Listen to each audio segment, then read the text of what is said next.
Ay, mangingitlog yan dyan. I think. Ay, naku, umalis. Ano ba talaga? Nahanap kasi sila mangingitlog doon. Hinahangin.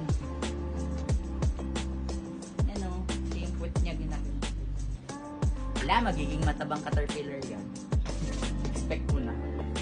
Ha, baka nga dyan yan siya pinanganak eh. Ay, naging ano eh. Ah, Kaya siya bumabalik sa origin niya. May caterpillar dito. oo nga. Baka kasin niya yan.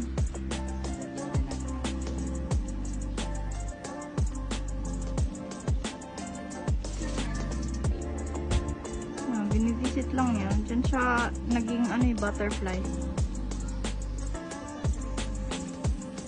Paborito nga nila yung mga lime, no? Yung mga ano. Pero ayaw nila ng orange. Oh, Doon din, yung kaffir lime din. Ganyan din, binabahayan nila. Mga lime. Ito, lemon mayer. Ito eh, na ano. favorite nila pag caterpillar. Mas sarap siguro sa kanila. Si